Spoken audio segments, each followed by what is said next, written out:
Hello అండి, welcome back to our channel.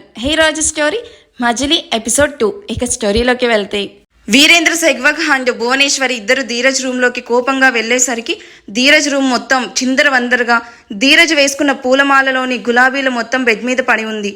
Virendra Bhuvaneswari room మొత్తం చూస్తూ ఉండగా ధీరజ్ డ్రెస్సింగ్ రూమ్లో నుండి డ్రెస్అప్ అయి బయటికి వస్తాడు. ధీరజ్, ఏంటిదంతా? అసలు నువ్వేం చేస్తున్నావో నీకైనా తెలుస్తుందా? అను ముందు అలాగేనా బిహేవ్ చేసేది? అట్లీస్ట్ అమ్మాయి ఫీల్ అవుతుందని కూడా లేదా నీకు అని అడుగుతున్న వీరేంద్ర వైపు ఒకసారి చూసి ఏమీ మాట్లాడకుండా టవల్తో తల తుడుచుకుంటూ ఉంటాడు Dheeraj. Dhir, don't behave like this to dad. అక్కడ మీ నాన్న అడుగుతుంటే ఆన్సర్ ఇవ్వవేంట్రా? ఏం చెప్పాలి మామ్? నాకు ఇష్టం లేదు అని ఎన్నిసార్లు చెప్పినా నా మాట ఒక్కసారి కూడా వినకుండా నాకు ఈ పెళ్లి చేశారు. మీ స్నేహితుడికి ఇచ్చిన మాట కోసం అని చెప్పి నా జీవితంలోకి ఆ అమ్మాయిని తీసుకొచ్చారు. మీకు తెలుసు నాకు కీర్తన అంటే చాలా ఇష్టం, తననే పెళ్లి చేసుకోవాలి అని అనుకుంటున్నానని. బట్ మీరు నా ఇష్టానికి వ్యతిరేకంగా ఈ పెళ్లి చేశారు. కేవలం మ్యారేజ్ను మీకోసమే చేసుకున్నాను, కానీ నా మనసులో ఎప్పటికీ కీర్తన మాత్రమే ఉంటుంది. అనూహ్య కేవలం మీ కోడలంతే, నా భార్య కాదు, ఎప్పటికీ కాలేదు కూడా. అయినా మీరు ఎంత గొప్పవాళ్ళు కాకపోతే చిన్నప్పటి నుంచి పెంచిన మేనకోడల్ని కాదని మీరిచ్చిన మాట కోసం మీ స్నేహితుడి కూతుర్ని మీ కోడలుగా చేసుకుంటారు చెప్పండి. Really you both are great. చూడు ధీరజ్, నాకు ఎప్పుడు ఏం చెయ్యాలో బాగా తెలుసు. అనూహ్య బంగారం, నీ వల్ల తను బాధపడిందని తెలిస్తే కొడుకువని కూడా చూడను. పెళ్ళి ఎలా జరిగినా అనూహ్య ఇప్పుడు నీ భార్య. తనతో నవ్వుతూ మాట్లాడి హ్యాపీగా ఉండు, తనని హ్యాపీగా ఉంచు. And one more thing, Satyanarayana వ్రతం అవ్వగానే నువ్వు అనూహ్య ఇద్దరు కొత్త ఇంట్లోకి వెళ్ళాలి. ఇంట్లో పెళ్లి కాని ఆడపిల్లలు ఇద్దరు ఉన్నారు కాబట్టి వాళ్ళు పెళ్లిళ్ళు అయ్యే వరకు మీరు వేరుగా ఉండాలి. రేపే వ్రతం కాబట్టి అమ్మాయితో కొంచెం నవ్వుతూ మాట్లాడు అని చెప్పి అక్కడి నుండి వెళ్ళిపోతాడు. ఏంటి మామ్, ఏంటిదంతా? నాన్న అలా మాట్లాడుతూ ఉంటే నువ్వేం చెప్పవేంటి? ఐ డోంట్ లైక్ దిస్ అని చెప్పి విసుగ్గా అంటాడు. నాన్న చెప్పేది నీ లైఫ్ బాగుండాలనే కదా ధీర్, అర్థం చేసుకో అని చెప్పి తను కూడా అక్కడి నుంచి వెళ్ళిపోతుంది. ధీరజ్ కాసేపు అక్కడే ఏవేవో ఆలోచిస్తూ కూర్చొని కీర్తన రూమ్లోకి వెళ్తాడు. కీర్తన ధీరజ్ని చూడగానే పరిగెత్తుకుంటూ వచ్చి హక్ చేసుకుని ఏడుస్తూ ఉంటుంది. ధీరజ్ కీర్తనని పొదిమి పట్టుకుని గట్టిగా హక్ చేసుకుని బాధపడుతూ ఉంటాడు. కీర్తి, ప్లీజ్ రా, ఏడవ్వాకు. నువ్వు ఏడుస్తే నేను చూడలేను. మనకి ఇంతవరకే రాసుంది, అంతే. ఏడవకుండా ఎలా ఉండాలి బావా? చిన్నప్పటి నుంచి నిన్నే నా హస్బెండ్ అనుకున్నాను. ఆల్ ఆఫ్ ది సడన్ నిన్ను వేరే అమ్మాయి హస్బెండ్గా చూడాలంటే నా ప్రాణం పోతుంది బావా. నిన్ను ఎంతగా ప్రేమించానో నాకు మాత్రమే తెలుసు.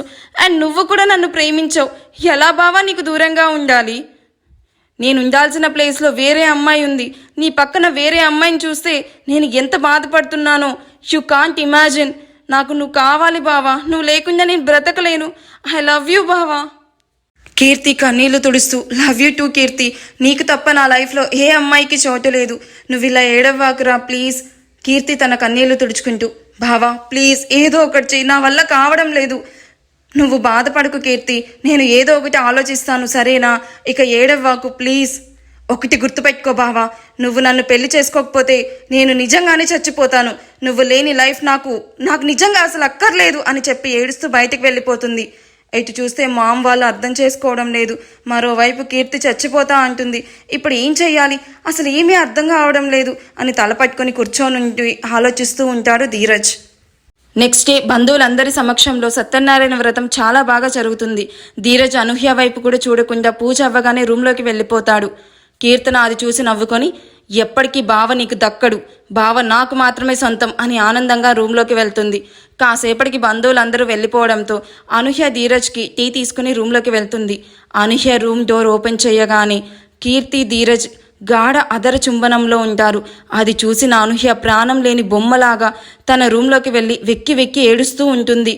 పూజ అప్పుడే రిలేటివ్స్ అందరూ వెళ్ళిపోయాక అనూహ్య కోసం స్వీట్ తీసుకొని రూమ్లోకి వచ్చి అనూహ్య ఏడవడం చూసి కంగారుగా, అయ్యో వదినా ఏమైంది, ఎందుకలా ఏడుస్తున్నావు అని అడగగానే అనూహ్య పూజను హక్ చేసుకొని ఏడుస్తూ ఉంటుంది.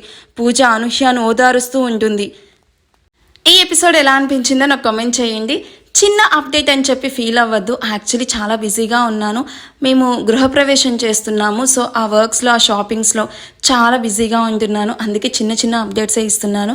అండ్ దట్టు రైటర్ నాకు ఇంతవరకే ఇస్తుంది ఎపిసోడ్. సో స్టార్టింగ్ ఎపిసోడ్స్ కదా, ఇంతవరకే ఎండ్ చెయ్యి అని చెప్తుంది. సో అందుకనమాట, ఇంకేమీ అనుకోవద్దు.